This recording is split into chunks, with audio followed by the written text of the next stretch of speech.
There was a lot of hullabaloo over the last week about the Kendall Graveman trade, and I think that there are some that were overlooking that this team has shown resilience earlier in the year and that they were capable of getting over it.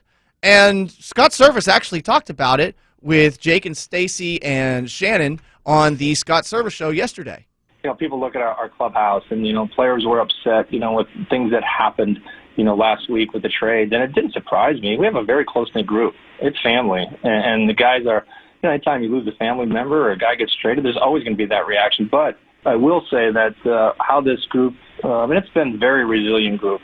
We've seen it all year long. And like I said, they come back to work the next day, great attitude, getting ready to play and beat an opponent and move forward. That's what you have to do, and that's what we have done.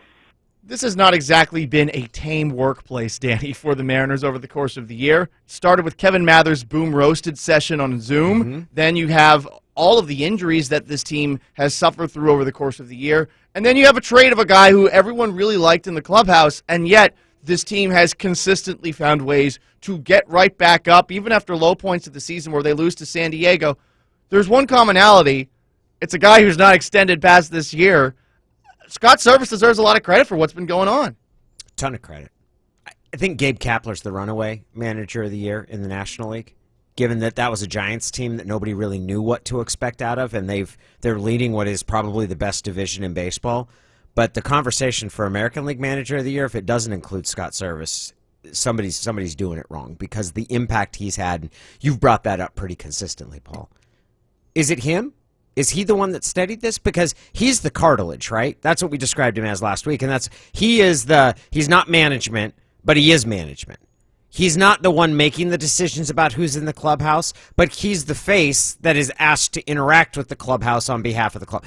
The manager has a really tough job, because they're kind of that middleman between. They've got to be hey, it's up to us here in this clubhouse. And he's also part of the decision-making process about what they do going forward.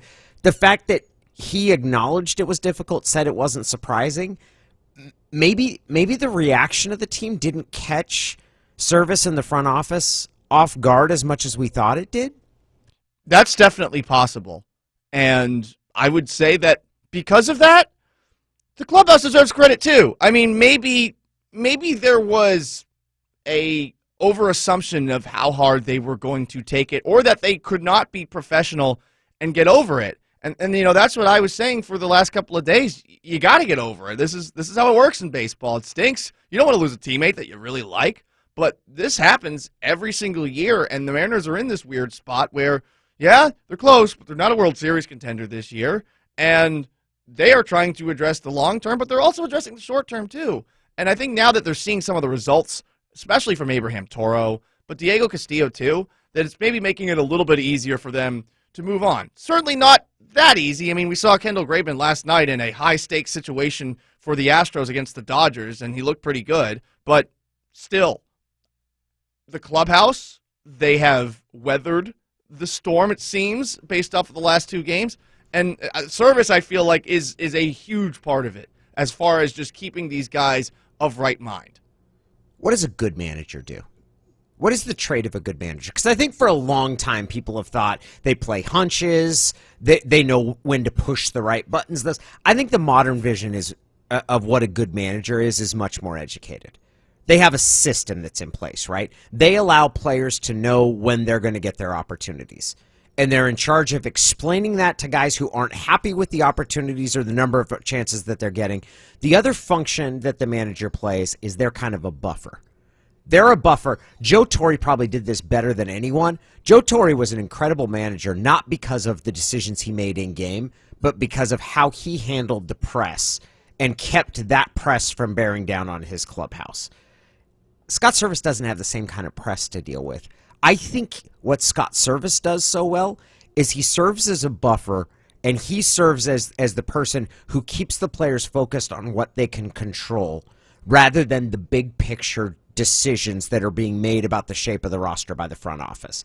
Usually the manager is having to insulate his clubhouse from voices outside the organization. In Servais's case, he's the person that kind of has to insulate his clubhouse from the long-term decision-making that the front office is making as they conduct this rebuild. He's also been a bit of a hype man, too. You know, he is saying some of the things that maybe Joe Torre was saying. Let's go to yesterday again on the Scott Servais show on Jake and Stacy, where Servais talked about what the lineup the Mariners had on Monday's game against the Rays looked like.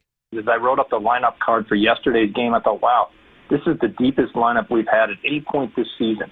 That's how I certainly felt. Is, you know, even at the bottom of the lineup, you know, Kelnick and Raleigh have gotten some big hits and got some things going for us. And it's, you know, you saw it in last night's game. You know, we really didn't get a whole lot going in the first inning. You look up in the second inning, and we are grinding at bats, and now all of a sudden the lineup flips over to the top of the lineup, and we put together a big inning. That happens because you got depth throughout your lineup. Do you buy that? That was the deepest lineup thus far this year? Well, okay. It's the deepest lineup, but that's not really saying much. This is a team that had a chunk of its players hitting below 220. I agree with what he's saying. There's a part of me that feels like that's a little bit of an overreaction, and maybe he is being the hype man who is trying to... That's what you have to be. Yeah, that's sort of the way I'm looking at it. I guess that put a sales job, because Toro's been a great addition so far, and he's performed really well.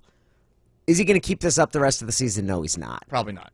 I don't know if they have. I don't know if they have the firepower to be able to really make a run at this playoff berth. But maybe they do, and maybe they are better than I think, and they are going to.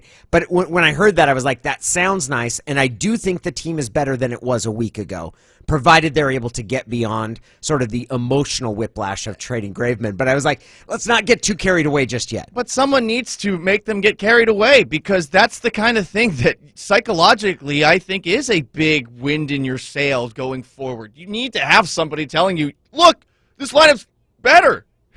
You know, you lost Kendall Graveman. It stinks. But this lineup's better, and this bullpen has a new arm, and you got a fifth starter now. You actually are better situated. Maybe, yeah, you didn't go get the sexy big name. And that's a bummer for some guys who maybe aren't going to be here this coming season, 2022. But this is a good team, and sometimes you need to be reminded of that after you have a rough stretch.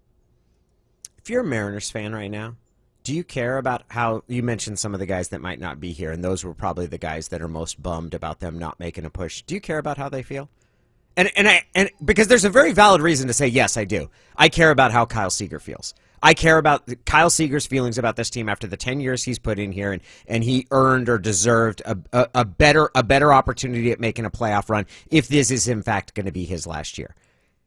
I could also see one saying, no, I'm a Mariners fan, and I want what's best for the franchise. And it seems like this front office and this manager are really building this franchise in a way that it is best for the long-term future. And it's not about saving their jobs. And it's not about getting one wild card playoff berth. It's about doing what they said and putting this team in position to win championships. At the same time, though, they are probably hinting that it is close. And it's good to have somebody that is in a situation where he might be dictated by management as far as what he's supposed to do, but he is still going to be able to relate with those guys around him in a way that kind of makes him seem separate, that makes it seem like he's in their corner.